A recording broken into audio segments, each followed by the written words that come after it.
Dragilor, astăzi este o zi specială, fiindcă vrem să aflăm dacă noul Samsung Galaxy S9 Plus poate să filmeze în spațiu.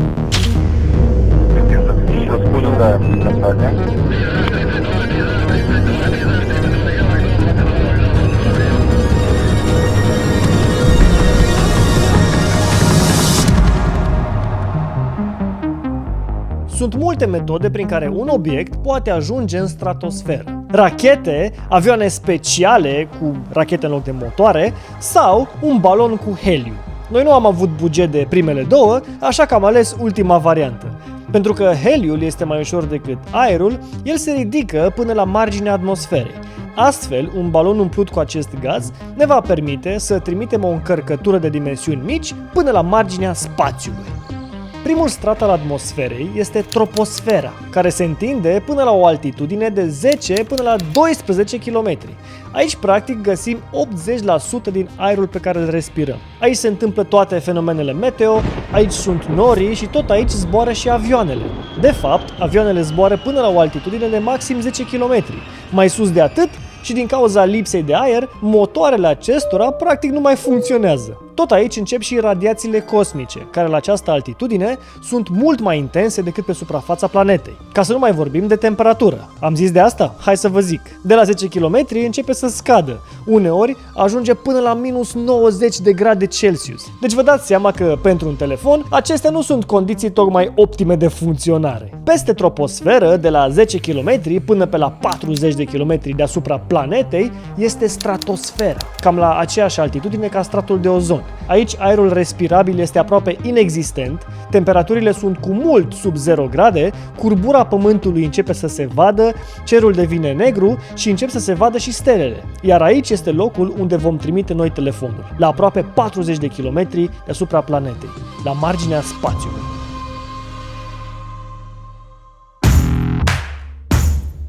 Locația pentru lansare am ales-o în funcție de aglomerare urbană, relief și trafic aerian.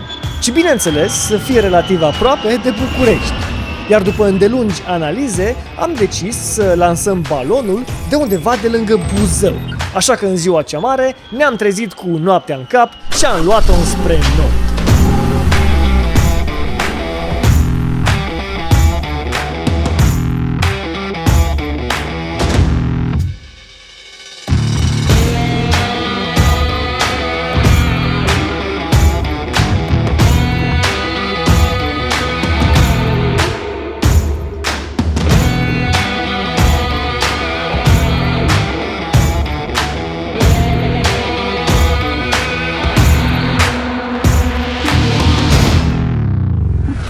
Provocarea a fost să facem cumva telefonul să funcționeze la altitudinea și mai ales la temperatura aceea, fiindcă acolo sunt undeva la minus 60 de grade, mult sub temperatura optimă de funcționare a unui astfel de aparat. Și de la altitudinea aia, efectiv poți să vezi curbura Pământului.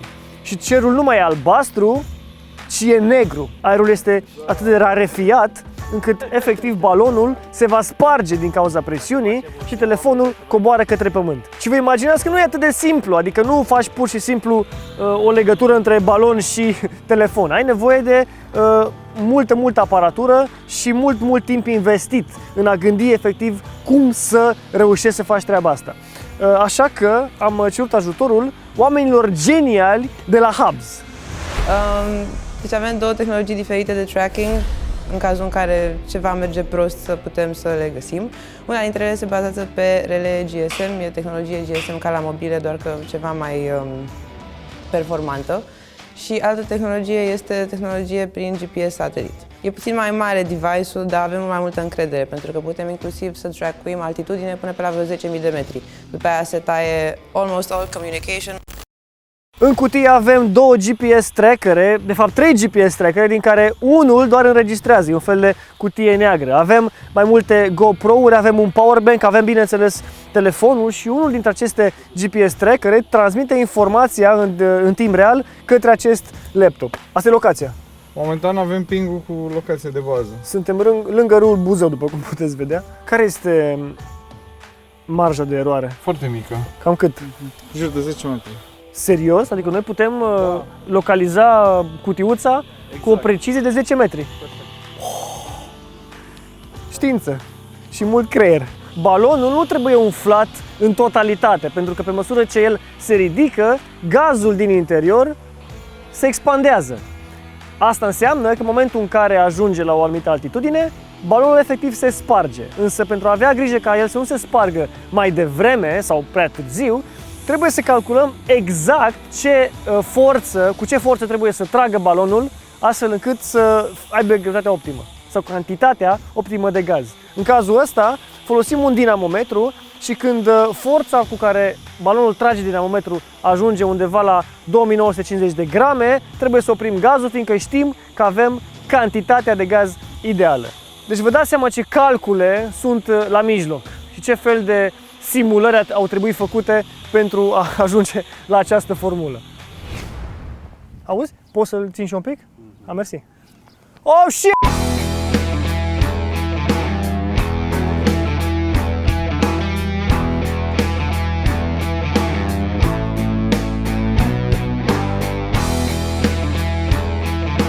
Și pentru a ține telefonul cald la altitudinea aia și la temperatura aia, pentru că, repet, sunt minus 60 de grade Celsius, băieții de la Hubs au născucit o idee genială și au făcut aceste handwarmere care conțin un praf negru înăuntru, care în contactul cu oxigenul se încălzește. Și pe măsură ce balonul urcă, telefonul este menținut cald, așa ca o îmbrățișare caldă din partea acestui praf miraculos negru. A fost un handwarmer bun. Și a vrut, ultima lui dorință a fost să împrăștiem cenușa pe lângă Buzău. Bun, a venit momentul. Telefonul trebuie introdus în cutie. Deschidem camera telefonului, este pe auto, îl facem landscape, fiindcă așa filmăm. Îi dăm rec, venim cu slide-ul ăsta de aici și dăm touch lock ca să nu mai fie sensibil la atingere. Telefonul filmează. Asta e, dragilor, hai să vedem. Îl punem în cutie.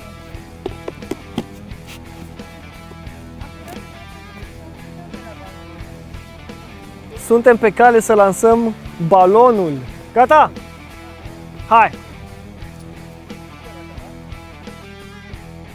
Dragilor, lansăm în spațiu un Samsung Galaxy S9 Plus.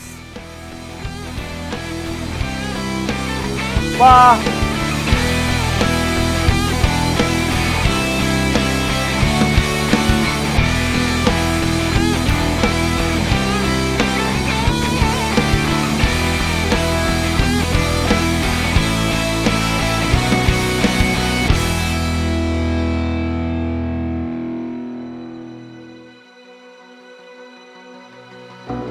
From this distant vantage point, the Earth might not seem of any particular interest. But for us, it's different. Consider again that dot. That's here. That's home. That's us. On it, everyone you love, everyone you know, everyone you ever heard of, every human being who ever was, lived out their lives. There is perhaps no better demonstration of the folly of human conceits than this distant image of our tiny world. To me, it underscores our responsibility to deal more kindly with one another and to preserve and cherish the pale blue dot, the only home we've ever known.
Oh my god!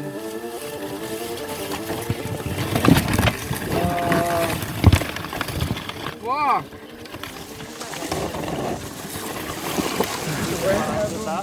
Hai să ieșim aici, dar nu departe, că poate mai adunăm bucăți de aici. Și-a luat-o rău de tot. De deci ce? știi cum arată? Ia uite! Vai. A căzut ca o piatră. Ne uităm acum. Oh, au căzut multe chestii pe aici. Mama! Dar telefonul încă filmează. GoPro nu mai filmează. Asta nu mai filmează. Ai și powerbank-ul. 3 ore a filmat. De asta s-a greșit simularea, pentru că toate astea sunt destul de răstălmăcite aici, adică a căzut la un viteză destul de blană. Și incredibil încă filmează telefonul. Telefonul este blană, nu are absolut nimic, funcționează și încă mai are niște baterie, deși a căzut de la 35 de kilometri altitudine, pentru că ni s-au încurcat firele la parașută. Deci e ok. Deci practic a picat Free fall. de la 35 de kilometri telefonul ăsta, fără parașută. Ai putea spune că ăsta este drop testul suprem. Auzi.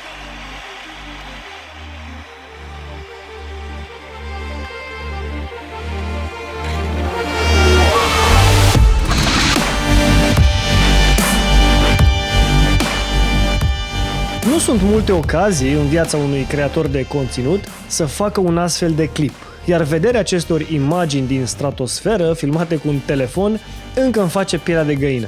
Sincer să vă spun, când am gândit acest proiect, habar nu aveam dacă noul Galaxy S9 Plus poate face față experimentului. Însă telefonul nu a dezamăgit. Ba chiar a livrat niște imagini spectaculoase. Ai putea să spui că este cu adevărat un telefon galactic. Mulțumim Samsung pentru această experiență, mulțumim oamenilor geniali de la Hubs, echipei Viral Studios și vouă, cei care ne susțineți în fiecare zi, cu un like și un subscribe.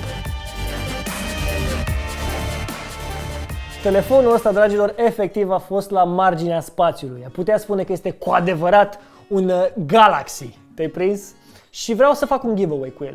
Fiindcă ați fost așa de grozavi anul ăsta și pentru că țin la voi, vreau să vă dau telefonul ăsta care a filmat din stratosferă. Ca să-l câștigați, trebuie să vă descărcați aplicația Questo. Am să vă linkuiesc în descriere. Iar pe 3 noiembrie să fiți pe fază că în aplicație se lansează Questul Strato Samsung, vânătoarea de Galaxy, unde puteți să câștigați telefonul ăsta. Trebuie să urmați niște indicii care în cele din urmă o să vă ducă la un punct în care eu vă aștept cu telefonul ăsta. Primul care ajunge, telefonul e a lui. E foarte simplu. Dacă v-a plăcut clipul ăsta, nu uitați să ne dați un like, fiindcă ne ajută foarte mult, să vă abonați, evident, și să dați clipul altora, ca să-l savureze și ei. Dragilor, Hașu vă pupă și vă dorește o săptămână excelentă oriunde v-ați afla și ne vedem data viitoare cu un nou clip. Pa!